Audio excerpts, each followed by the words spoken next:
오늘은 성경 창세기 25장에서 27장에 담긴 아브라함의 마지막 순간과 그의 후손들인 이삭, 에서, 야곱의 이야기를 깊이 있게 다뤄보겠습니다. 이 이야기 속에는 하나님의 약속, 가족 간의 갈등, 축복을 둘러싼 속임수 등 매우 드라마틱한 사건들이 가득합니다. 지금부터 하나씩 풀어보겠습니다.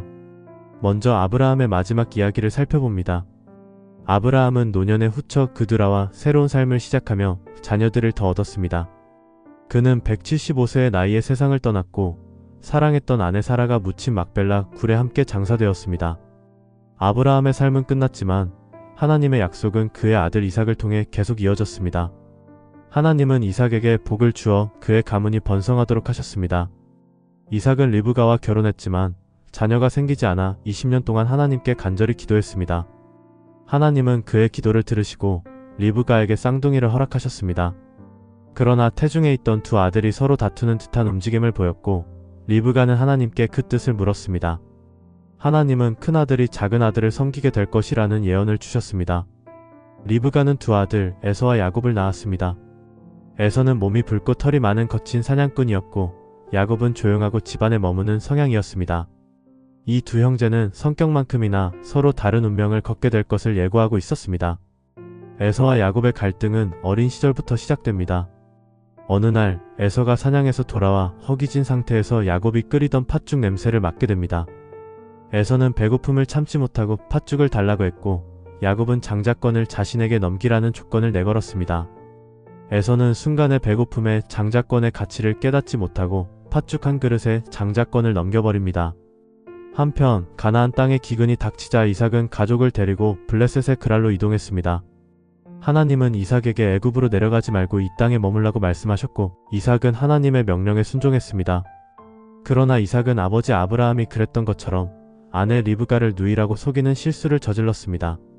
하지만 하나님은 블레셋 왕 아비멜렉을 징계하시며 이삭의 가족을 보호하셨습니다.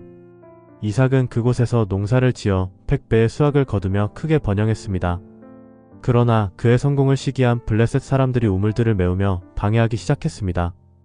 이삭은 싸움을 피하고 다른 곳으로 옮기며 새로운 우물을 팠습니다. 그는 파는 우물마다 에색, 신나, 르호봇이라는 이름을 붙였는데 이는 하나님께서 결국 평화를 주신다는 믿음을 상징합니다. 시간이 흘러 이삭의 나이가 많고 시력이 흐려지자 그는 장자인 에서에게 축복을 주고자 했습니다. 하지만 이 이야기를 들은 리브가는 자신의 작은 아들 야곱을 불러 에서처럼 꾸미고 이삭에게 나아가도록 했습니다. 리브가는 야곱에게 에서의 옷을 입히고 손에 염소털을 붙여 에서처럼 보이게 꾸몄습니다.